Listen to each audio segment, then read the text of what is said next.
Mti ukiwa na matunda mengi, mawe ndiyo huongezeka. Wakati Argentina ikiendelea kupigania kutetea ubingwa wa kombe la dunia 2026, habari nzito zimeibuka nje ya uwanja. Shirikisho la soka la Argentina, AFA, limejikuta likichunguzwa na maafisa wa Marekani, wakiwemo mawakala wa FBI, kuhusu shughuli zake za kifedha nchini humo. Uchunguzi huo umeibua mjadala mkubwa duniani, huku ukija katikati ya shamra za kombe la dunia. Kwa mujibu wa taarifa zilizochapishwa na vyombo mbalimbali vikirejea ripoti ya gazeti la Argentina La Nación, FBI na waendesha mashtaka wa serikali ya Marekani wanachunguza jinsi AFA ilivyokuwa ikiendesha miamala yake ya kifedha kupitia mfumo wa benki za Marekani. Lengo ni kubaini kama kulikuwa na ukiukwaji wa sheria, zikiwemo tuhuma zinazochunguzwa za utakatishaji fedha au udanganyifu wa kifedha. Ripoti hizo zinadai kuwa wachunguzi wanapitia miamala ya mamia ya mamilioni ya dola iliyohusishwa na mikataba ya kibiashara, udhamini na mapato ya kimataifa ya AFA.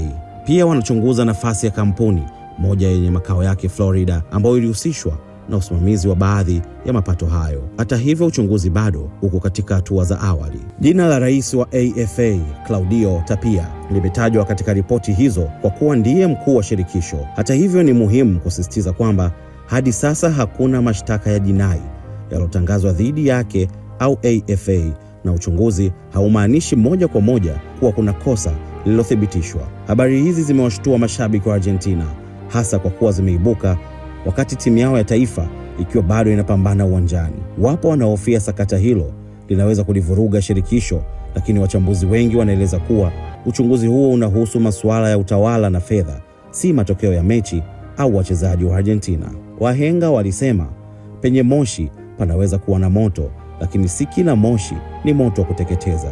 Kauli hiyo inaendana na hali ya sasa. Uchunguzi unaweza kuishia bila hatua za kisheria endapo hakuna ushahidi wa ukiukwaji, au unaweza kuendelea iwapo wachunguzi watapata sababu za kuchukua hatua zaidi. Mpaka sasa AFA haijatoa maelezo ya kina kuhusu madai hayo, huku uchunguzi ukiendelea chini ya mamlaka za Marekani.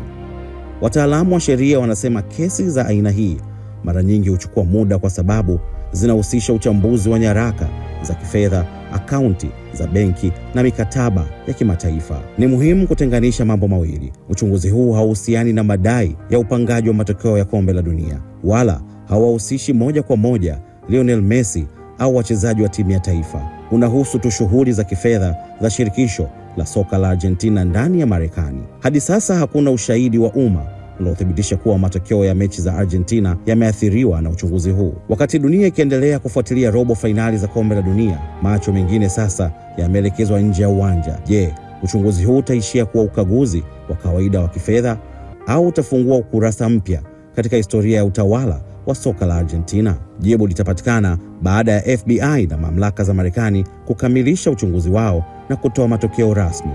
Mimi ni Ino TZA.